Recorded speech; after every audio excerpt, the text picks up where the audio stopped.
Bienvenidos y bienvenidas a esta unidad final del curso Unidad 6, Preparación de un recurso didáctico interactivo web para su publicación en un repositorio. Abordaremos cómo preparar un recurso didáctico interactivo para su publicación en un repositorio educativo.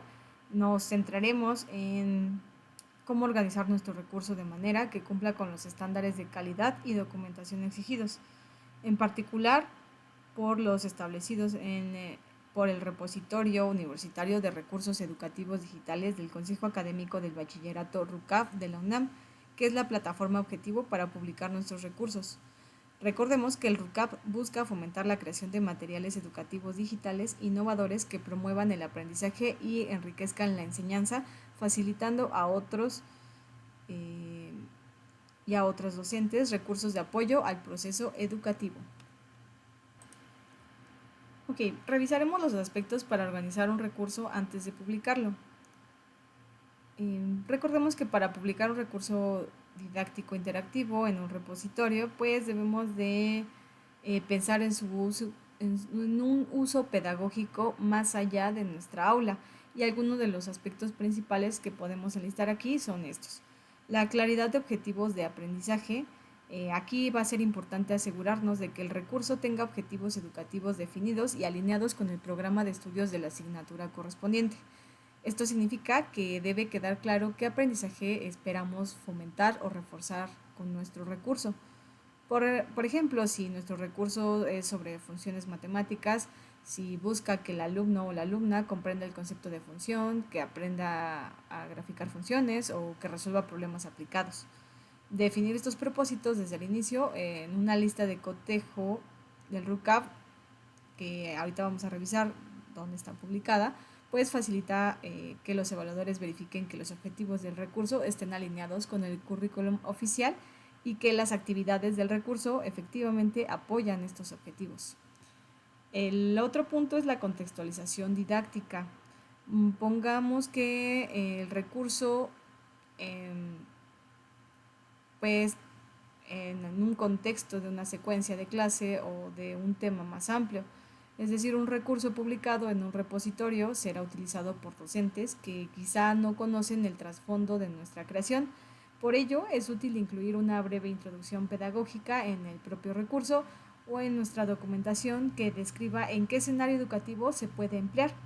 Mencionar a qué tema o unidad contribuye, qué conocimientos previos requerimos del alumno o la alumna y cómo se integra en una estrategia de enseñanza. Todo esto va a facilitar que otros y otras docentes comprendan el propósito didáctico y cómo incorporarlo en nuestras clases o en sus clases. El otro punto es la estructura lógica y fases de aprendizaje.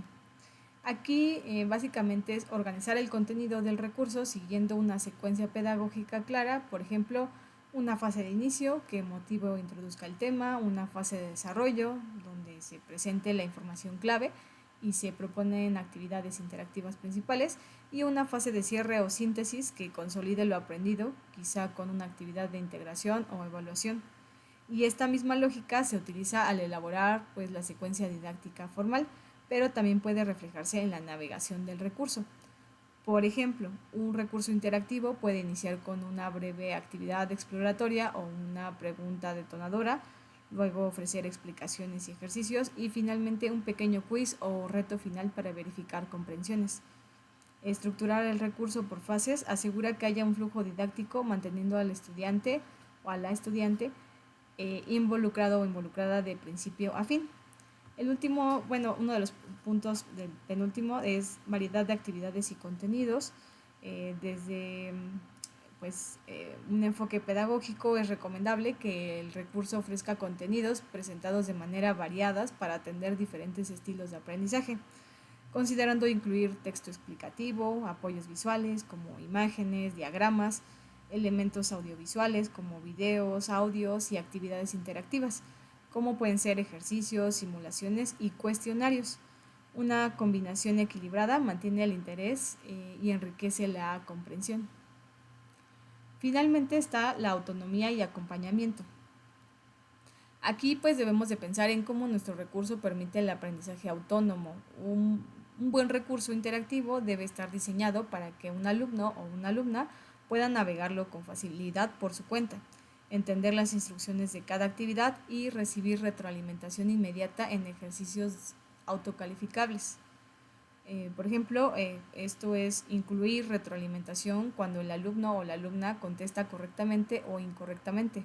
Por ejemplo, mensajes de correcto, bien hecho o revisa tal concepto e intenta de nuevo, pues aporta un acompañamiento visual que guía el aprendizaje. Al mismo tiempo, pues ofrece una orientación inicial o hay que ofrecerla, pequeñas instrucciones de uso o ejemplos de cómo interactuar con las herramientas incluidas. Por ejemplo, cómo manipular una gráfica, cómo ingresar respuestas, etcétera. La usabilidad es crucial porque si el estudiante se frustra por no saber qué hacer, el aprendizaje se puede obstaculizar. ¿Sí? Y por ello, pues la lista de cotejo del repositorio pide verificar que el recurso cuente con instrucciones claras que orienten a la persona usuaria y que la interfaz sea intuitiva y fácil de usar. Ahora revisemos la preparación para la publicación. En esta sección abordaremos el cómo preparar el recurso desde un punto de vista conceptual y pues también metodológico, es decir, que los pasos y consideraciones prácticas, no meramente técnicas, para dejarlo listo para su difusión. Y esto implica reflexionar sobre la calidad del contenido, pues la metodología didáctica implicada en su uso y hacer ajustes para alinear con estándares de publicación. El primero, pues, es revisar la calidad y pertinencia del contenido. Es importante validar que toda la información, ejercicios y materiales incluidos en el recurso sean correctos, actualizados y pertinentes. Revisar que cada sección del contenido conceptual pues responda a lo siguiente, por ejemplo, si los conceptos matemáticos están bien explicados y sin errores, si son adecuados al nivel educativo de bachillerato y si el lenguaje utilizado es claro y acorde al público estudiantil. Esta lista de cotejo pues, nos va a exigir que el recurso no contenga errores ortográficos ni de contenido y que el lenguaje sea apropiado para el nivel que está dirigido. También pues, se valora que el contenido esté basado en fuentes confiables y actualizado. Por lo tanto, antes de publicar, pues revisemos bibliografía, actualicemos datos y si es necesario asegurarnos de incluir referencias de las fuentes que pues apoyen nuestro recurso. Por ejemplo, si tomamos definiciones de un libro o imágenes de algún sitio, pues deben de citarse. Un buen recurso publicado muestra solidez en su contenido, lo que aumenta la confianza de otros y otras docentes para poder usarlo. El otro punto es la alineación con objetivos curriculares. Aquí pues a nivel conceptual pues debemos de comprobar nuevamente que el recurso se vincula con los objetivos oficiales de la asignatura y que de esta manera quien lo vea en el repositorio sabrá pues exactamente en qué punto del curso pues puede emplearlo. Y en la evaluación se revisará que haya pertinencia con el programa de estudios, es decir, que objetivos y nivel de profundidad del recurso concuerden con lo que oficialmente se espera de esta materia. Continuando con el diseño metodológico de la interactividad, pues aquí es reflexionar sobre si la estrategia interactiva empleada en el recurso es la adecuada para el concepto enseñado. Es decir, si cada tipo de actividad interactiva, ya sea una simulación, un quiz, un juego, una manipulación de gráficos, etcétera, pues si tiene un propósito en específico. Debemos preguntarnos por qué es interactivo este recurso, qué gana el alumno o la alumna al interactuar en comparación a solo leer un texto. Idealmente, la interacción debe generar aprendizaje activo, por ejemplo, arrastrar puntos en una gráfica para ver cómo cambia la pendiente de una recta, responder preguntas de opción múltiple para autoevaluarse, descubrir patrones a través de una simulación, asegurarnos de que estas actividades estén bien calibradas, ni demasiado fáciles, que no aporten un reto, ni tampoco pues imposibles, porque esto nos pueden llevar a la frustración, y pues incluir un feedback inmediato para que él o la estudiante sepa si lo hizo bien o en qué se equivocó. Y pues finalmente también una revisión metodológica es útil. Útil es, pues, es pedir que pues ahí hagamos, sería una revisión igual una revisión previa para observar si tenemos alguna otra recomendación, comentarios externos que nos pudieran dar a pulir estos detalles en nuestra publicación. El siguiente punto es usabilidad y accesibilidad técnica. Aunque no nos enfocamos en lo técnico en esta unidad, hay decisiones relacionadas con la experiencia de usuario. Verifiquemos que la navegación dentro del recurso sea intuitiva, que tenga botones claramente etiquetados, menús o opciones que sigan una secuencia lógica. Y recordemos que pues, el repositorio valorará si el recurso permite una navegación fluida y si es compatible con distintos dispositivos y navegadores. Esto significa que pues, debemos de probar el recurso en diferentes escenarios, en computadoras de distinta resolución, en tabletas o incluso teléfonos, si es factible, y con los navegadores comunes como Chrome, Firefox, Safari, etc.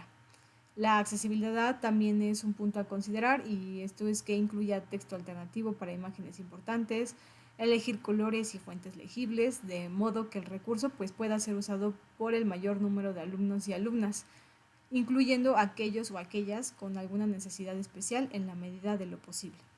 Y un recurso bien diseñado pues debe ser pues también pues robusto y usable en contextos variados. Okay. Finalmente, el punto de integración de elementos multimedia de calidad. Si nuestro recurso incluye imágenes, videos, audios u otros elementos de multimedia, pues debemos de asegurarnos que tengan buena calidad y relevancia.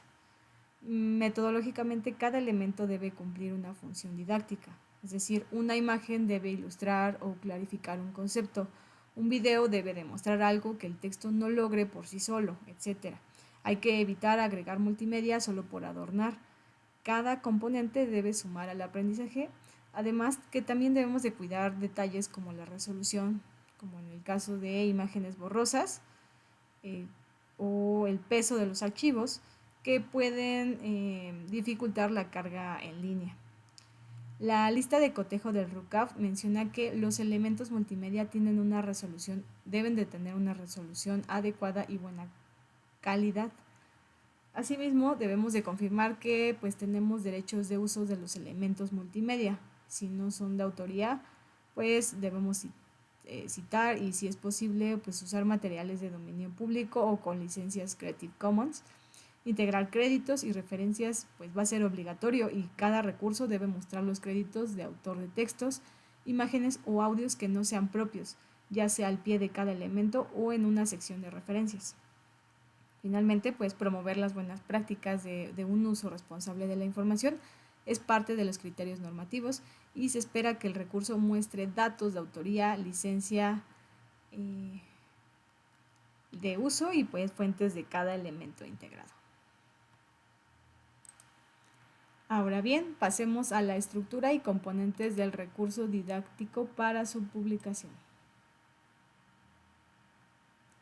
Vamos a considerar estos elementos. El primero viene siendo portada o pantalla inicial del recurso.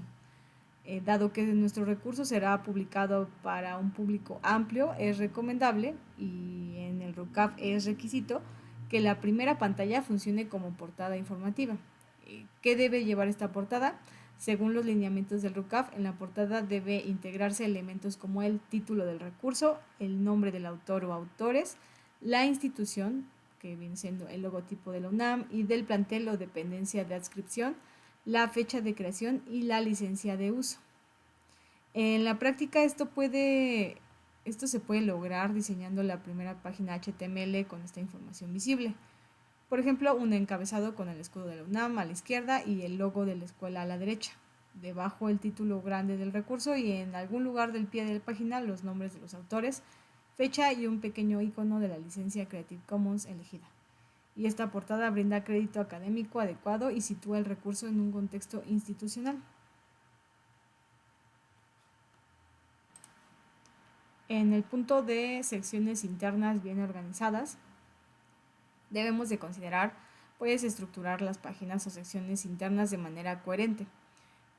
pensar en una tabla de contenido o menú de navegación dentro del recurso, pues puede ser un menú lateral o superior que permita resaltar entre secciones o simplemente botones anterior, siguiente, si el recurso está pensado para recorrerse linealmente. Lo importante es que la organización sea clara para el usuario. Si el recurso es extenso, pues dividirlo en secciones temáticas ayudará a no abrumar al usuario o a la usuaria. Ahorita, una vez que revisemos los 5 puntos, les vamos a mostrar un ejemplo de un material que ya contiene todos estos elementos. Pasamos al siguiente, que es archivo técnico o ficha técnica del recurso.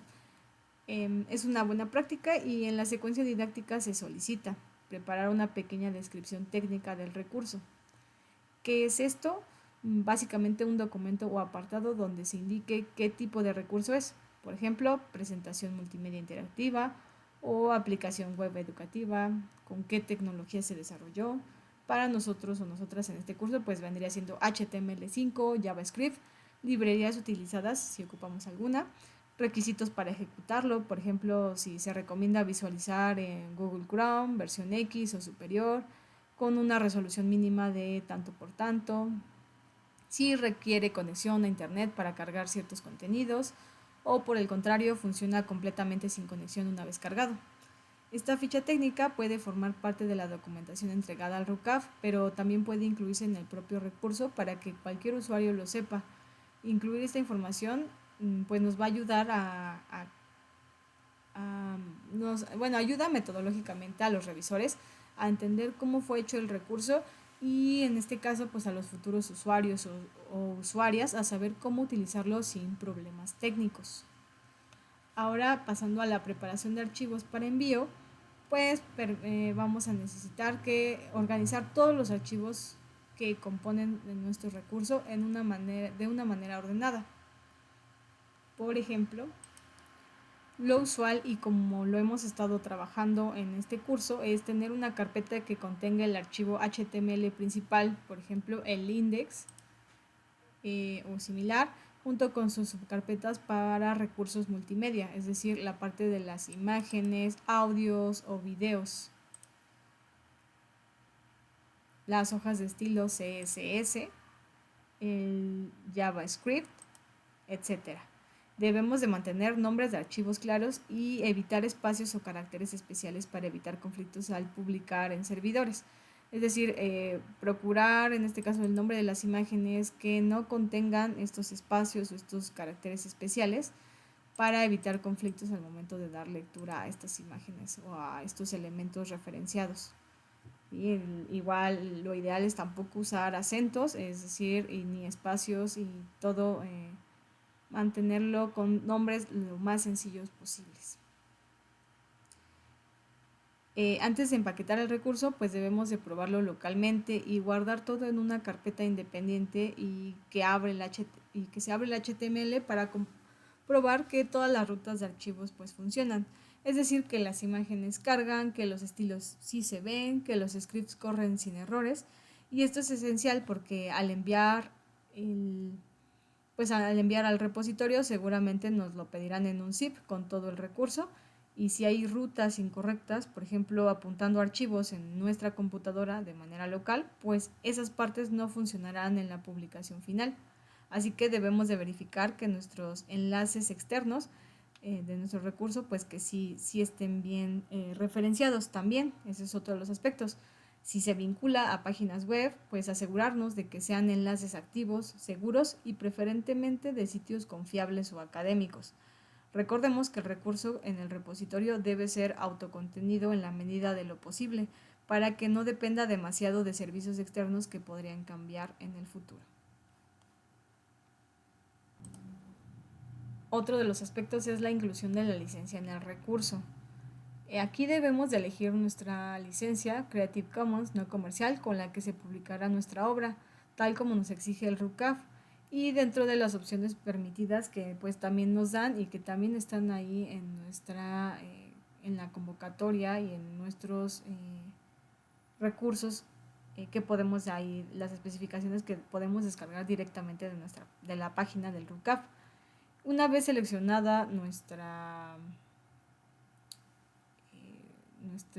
tipo de publicación, nuestra licencia para la publicación, pues debemos incluir el logo de esta licencia en todas las pantallas del recurso de forma discreta, por ejemplo en un rincón al pie de la página.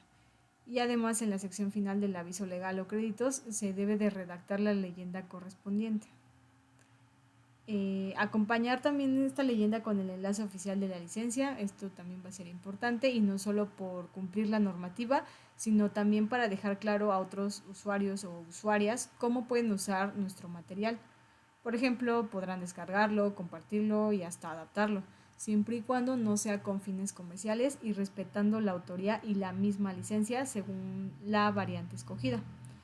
Incluir la licencia es parte de la cultura de recursos educativos abiertos y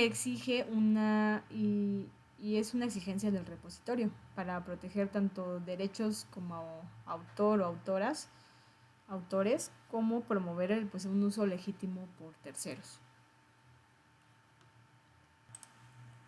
Ahora nos vamos a los requisitos específicos del RUCAF para la publicación. Dentro de los requisitos nos podemos ir al 1, que es la lista de cotejo. ¿En dónde podemos encontrar esta lista?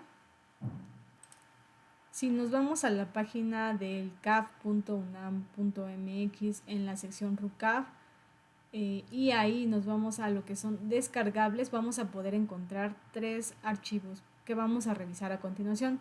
El primero va a ser la lista de cotejo. El otro va a ser nuestra carta de autorización y finalmente nuestra secuencia didáctica. Estos son los 3 documentos que vamos a revisar y que podemos encontrar nuevamente aquí en la página. Siempre va a ser recomendable checar la página y de ahí revisar la convocatoria, descargables, glosarios, que son los que estén vigentes.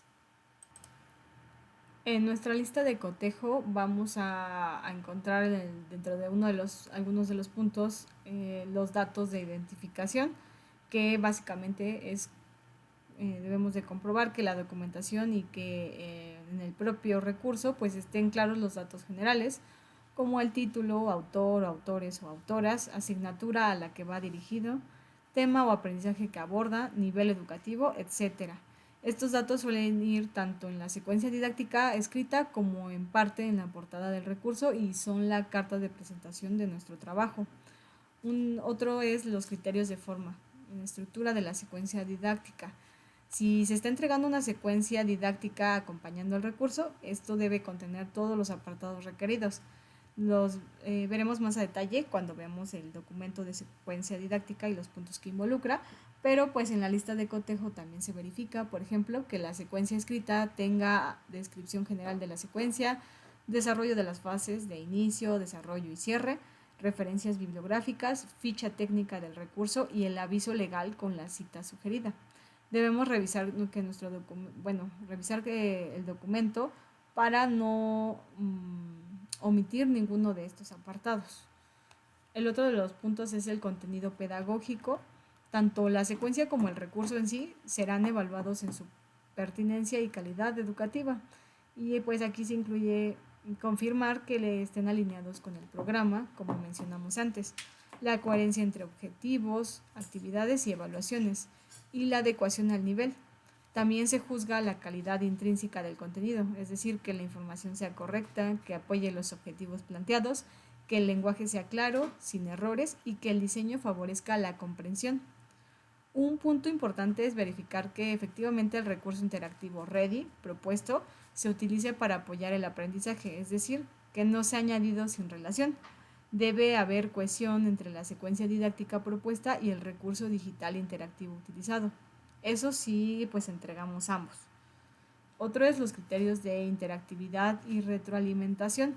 La lista también evalúa si el recurso ofrece actividades significativas, por ejemplo, que si se presentan ejercicios o instrumentos de evaluación del aprendizaje, si se ofrece retroalimentación inmediata y pertinente a los usuarios. Debemos asegurarnos de que nuestro recurso cumpla con esto, que incluya ejercicios, preguntas o dinámicas donde el alumno o la alumna pueda practicar, y que se le proporcionen respuestas o explicaciones a dichas actividades. Esto aumenta mucho el valor educativo del recurso y es algo que los y las evaluadoras buscarán marcando sí en estos criterios. Lo otro es el criterio de usabilidad y tecnológicos. Como ya adelantamos, se revisará que el recurso sea fácil de usar y técnicamente sólido.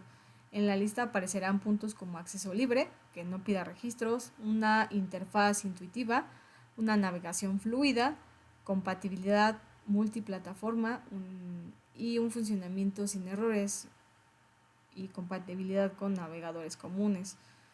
También se menciona que el software con el que se desarrolle pues permita asignar la licencia. Esto pues suele estar cubierto si usamos tecnologías estándar, ya que uno mismo integra la licencia.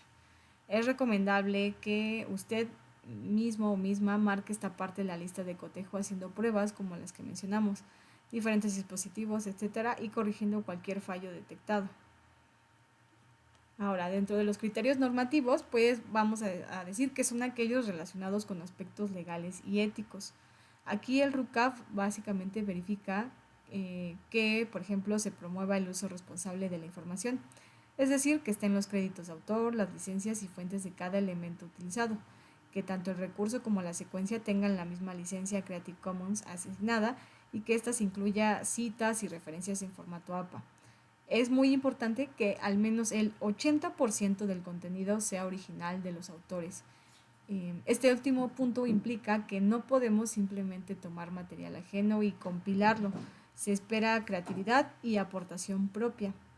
Los y las evaluadoras de RUCAF verificarán plagio o uso excesivo de contenidos de otros. Por ello, citar cualquier material externo y asegurarnos de que la mayor parte del texto, ejercicios, explicaciones y multimedia provengan de nuestra autoría será fundamental. Ahora, para los criterios de envío, está la lista de cotejo en la parte en la que menciona que los requisitos al momento de enviar los materiales deberá ser que el paquete del recurso, la secuencia didáctica, se aplica y la carta de autorización, todo esto con los datos completos para la versión final estén preparados para también una versión anónima, es decir, sin datos de autores, y para una secuencia para la evaluación esta va a ser para una evaluación de doble ciego. Esto significa que probablemente se entregará dos carpetas, una con datos y otra sin datos. La carta de autorización va siempre con datos, por supuesto, y puesto que es un documento legal, ¿no? Asegurarnos de seguir las indicaciones que nos den en la convocatoria o plataforma de envío sobre cómo empaquetar estos archivos, porque pues puede ser desde solo un zip con subcarpetas o archivos separados, las instrucciones específicas pues suelen darlas el RUCAF en sus lineamientos de publicación. Por eso nuevamente hacer énfasis en que siempre va a ser muy importante revisar la convocatoria y las especificaciones que pudieran estar ahí, que pudieran llegar a cambiar o actualizarse dependiendo de la convocatoria. Ahora vamos a revisar lo que es la carta de autorización. Básicamente es un documento oficial en donde nosotros o nosotras como autores o autoras firmamos para ceder los derechos de difusión de nuestro recurso a la UNAM y asegurarnos de que no existen problemas legales con nuestra publicación. En otras palabras, es la constancia de que nosotros o nosotras autorizamos a RUCAF y a la UNAM a almacenar y compartir nuestra obra digital. Estos puntos pues van a ser los que destacan, es decir, una declaración de autoría y originalidad, en donde manifestamos ser autores o autoras del contenido digital y que en caso de haber coautores, pues todos o todas están de acuerdo con la publicación. También declara que la obra es original y que no infringe derechos de autor de terceros y que si hubiera material de otros se cuenta con permiso o se ha citado adecuadamente. Básicamente, pues es una garantía legal de que la UNAM no enfrentará reclamaciones por publicar nuestro recurso. El siguiente es una titularidad de derechos patrimoniales. Dado que somos personal académico de la UNAM, pues hay particularidades legales. La UNAM suele ser titular de los derechos patrimoniales de las obras que pues, produce su personal en el ejercicio de sus funciones. Y pues Esto significa, bueno, pero esto pues aún así la UNAM pues pide nuestro consentimiento para publicar. Es decir, en términos simples, aunque la UNAM tenga ciertos derechos por default, nunca publicará un trabajo nuestro sin nuestra autorización explícita. Luego está el alcance de la autorización. La carta normalmente especifica que autoriza la publicación en el repositorio de la entidad, en este caso del RUCAF o del CAF, y en otros repositorios institucionales de la UNAM, incluyendo el repositorio institucional general para difusión amplia. También suele mencionar que la obra podría ser cosechada o compartida a otras plataformas académicas a nivel nacional o internacional, siempre sin fines de lucro y citando autoría. Esto declara, pues, esto al momento de firmarlo, pues declaramos estar de acuerdo y pues para que nuestro recurso también tenga una máxima visibilidad. Luego está la garantía sobre el contenido no restringido. Es una, pues en la carta, el autor o la autora, como lo seremos, aseguramos que la obra no tiene información clasificada, confidencial o cuya divulgación afecte proyectos en curso. Esto en caso de que hubiera alguna restricción temporal, pues nosotros o nosotras podríamos indicarlo, pero pues generalmente en estos recursos pues no suele pasar tanto. También se indica que si en algún momento se encontrara algún problema, pues la UNAM podría dar de baja nuestro recurso para proteger a la institución. El otro es el formato y entrega. El RUCAF seguramente nos proporcionará un formato de carta en donde ya ahí vienen varios de los datos que debemos de incluir, como son los nombres, apellidos, adscripción, título del recurso, fecha, etcétera, y pues firmarla. Si hay varios autores o autoras, es probable que cada uno o cada una deba firmarlo o, dependiendo del formato, quizá firmen todos en la misma carta indicando los nombres de todos y de todas. Asegurarnos de seguir las instrucciones, a veces pues piden firmar autógrafa escaneada o firmar electrónicamente, si se tiene algún sistema digital. Y en esta carta pues se envía junto con el recurso y la secuencia didáctica. Ahora pasaríamos a el documento número 3, que es la secuencia didáctica. Ahí pues lo que vamos a ver es un documento escrito que acompaña al recurso digital interactivo. Cuando se opta por esta categoría de publicación, es importante mencionar que incluso si nuestra intención inicial fue solo crear un recurso digital tipo red, es altamente recomendable elaborar una secuencia didáctica que muestre cómo se implementaría nuestro recurso en una situación de enseñanza real, en donde el RUCAF de hecho convoca ambas modalidades, pero una secuencia bien elaborada agrega mucho valor y puede ser requisito para ciertos reconocimientos o constancias. Ahora, ¿qué incluye la secuencia didáctica? Veamos sus componentes principales que suelen estar claramente definidos en el formato proporcionado. El cual, pues, como mencionaba, lo pueden descargar en la página del RUCAF.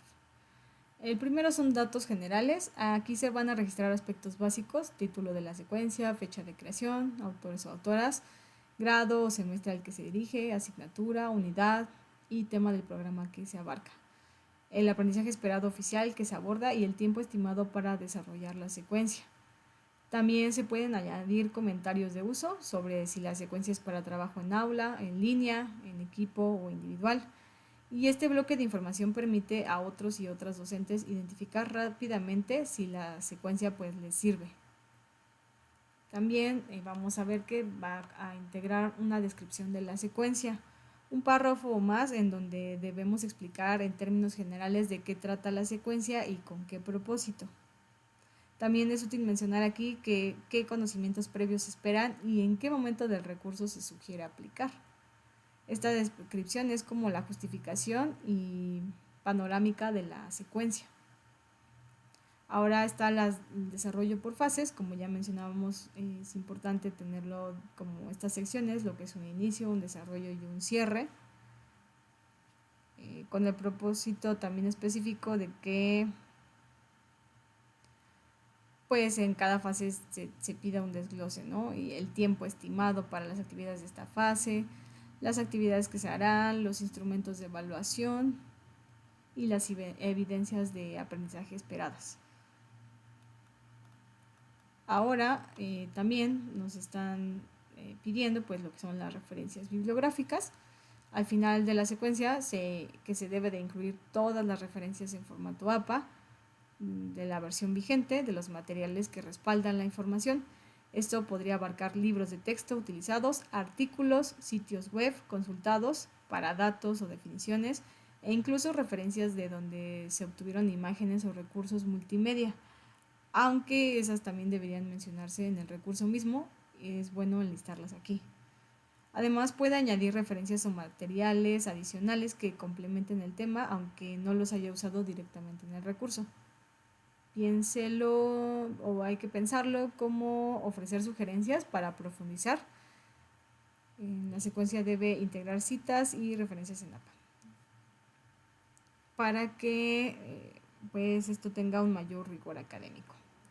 La parte de lo que es la ficha técnica del REDI, como vimos en la sección anterior, la secuencia escrita dedica un apartado a describir el recurso educativo digital interactivo que acompaña y debe repetir el título del recurso y hacer una descripción breve de qué contiene o para qué sirve. También esta ficha técnica se clasificará el tipo de recurso y en nuestro caso casi seguro será un contenido multimedia interactivo o un sitio web. Además, se pregunta por las habilidades digitales que promueve en el alumnado, y esto se refiere a una matriz que incluye cosas como manejo de información, comunicación en línea, etc. Nosotros o nosotras ya debemos de seleccionar cuáles habilidades TIC se ejercitan con el uso de este recurso. Por ejemplo, procedimientos y administración de la información, si implica que el alumno organice datos o uso de herramientas tecnológicas de apoyo a la enseñanza, o por el simple hecho de que interactuar con un software educativo, etcétera, y pues proporcionar una breve justificación de por qué creemos que desarrolla estas habilidades. Finalmente está la licencia y el aviso legal de la secuencia. Al final del formato, típicamente se nos pedirá indicar con qué licencia Creative Commons publicamos nuestra secuencia, que debe ser la misma con la del recurso, y luego incluir el aviso legal correspondiente con el texto de derechos reservados de la UNAM y la mención de la licencia elegida.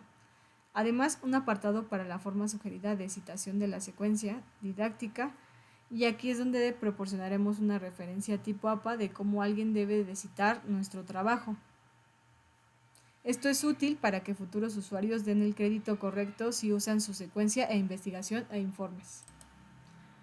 Pasos finales para la publicación y recomendaciones. Ok, ya con todo preparado, el recurso afinado y los archivos organizados, nuestra lista de cotejo verificada, nuestra carta de autorización firmada y nuestra secuencia didáctica redactada, es momento de alistar el envío. Y aquí unos últimos consejos y pasos finales. Una revisión final integral. Hagamos un último recorrido completo por nuestro recurso interactivo, simulando ser un usuario externo o externa. Y pues sigamos cada instrucción, resolvamos cada actividad, intentemos quizá responder incorrectamente para ver la retroalimentación y revisar ortografía una vez más en cada pantalla, para que pues sí comprobemos que todo funciona adecuadamente. Ahora, la conformación del paquete de entrega, revisar nuestra carpeta de recursos con datos, es decir, con el recurso secuencia sin nombres, ni en la portada del recurso ni en el documento de secuencia. Bueno, no, la del recurso con datos pues sería verificar que estén todos los archivos del recurso, incluyendo quizá un PDF con la secuencia didáctica, con nombres de autor y la carta de autorización. Ahora sí, en la carpeta del recurso anónimo, ahí sí el recurso y secuencia sin nombres, ni en la portada del recurso ni en el documento de secuencia. Y es buena idea que en esta versión anónima usemos un seudónimo o código breve en lugar del nombre de los textos donde sea necesario. Asegurarnos de que la metadata oculta de los archivos tampoco vaya a nuestro nombre. y esta versión es solo para evaluación. Tras el dictamen se publicará la que tiene nuestros datos reales. La carta de autorización firmada, generalmente pues en PDF, y puede que la pidan por separado o incluida en la carpeta con datos. Ahora en las instrucciones o ficha, pues si el RUCAF lo solicita, podría incluir un documento breve indicando qué contiene cada carpeta o alguna nota al comité evaluador. Y esto no siempre es necesario, pero si por ejemplo su recurso requiere algo especial para ejecutarse, sería pues muy bueno que lo pudiéramos explicar en esta parte. Ahora el registro en la plataforma. Según la convocatoria debemos llenar un formulario o un registro en la plataforma del repositorio. Allí pondremos de nuevo nuestro título, resumen del recurso, palabras claves, etc. Tomémonos nuestro tiempo para redactar un buen resumen, el abstract del recurso para la ficha del repositorio mencionando qué ofrece y a quién va dirigido. También preparar algunas palabras claves como ejemplo álgebra, trigonometría, simulación, interactivo, según corresponda, para que nuestro recurso sea fácilmente encontrado y se revise que el título sea consistente con todos estos lados. ¿Dónde podemos encontrar este formulario? Igualmente en la página. Si nos vamos a la página, aquí en donde dice postulación de recurso, le damos clic y nos llevará al formulario de postulación de recursos para el RUCAF. Ahora continuando con la parte de comunicación con el comité, la cual es opcional, pero si tenemos dudas durante el proceso de envío, pues no dudemos en contactar a los o las encargadas al correo caf@repositorio.unam.mx que aparece en la convocatoria. Es preferible resolver cualquier inquietud, cualquier duda antes de hacer el envío final. A veces detalles como el tamaño máximo de archivos o cómo nombrar exactamente los archivos puede consultarse para evitar rechazos técnicos. Finalmente, el seguimiento del dictamen. Esto puede tomar un tiempo y pues cuando se reciba retroalimentación, lo recomendable es pues, hacer los ajustes lo antes posible conforme a lo que nos hayan solicitado, y si es aceptado sin cambios, pues ya lo tenemos todo listo para poder realizar nuestra publicación. En esta unidad hemos integrado todos los aprendizajes previos con un objetivo claro: lograr que su recurso didáctico interactivo esté listo para ver la luz en un repositorio institucional. Hemos destacado la importancia de los aspectos pedagógicos, que el recurso enseñe algo valioso y que esté bien articulado en una secuencia, así como los requisitos metodológicos y normativos que una plataforma como RUCAF exige. Al seguir esta guía, usted no solo cumple con un trámite para publicar, sino que eleva la calidad de su material para que realmente impacte en otros contextos educativos. Hay que recordar que un buen recurso educativo digital no termina en la creación técnica, sino en cómo se implementa y comparte. Publicarlo en un repositorio le da proyección y multiplica su alcance a estudiantes y docentes de diferentes lugares. Por ello, la preparación para la publicación es tan crucial como las fases iniciales de diseño y desarrollo. Con esto concluye el contenido de la unidad 6. Le animamos a revisar todo su proyecto con detenimiento, utilizando esta unidad como lista de verificación y referencia. Una vez satisfecho con el resultado, proceda con la publicación sabiendo que su recurso cumple con altos estándares pedagógicos y de calidad. Enhorabuena por llegar hasta aquí y mucho éxito en la publicación de su recurso didáctico interactivo. Muchas gracias.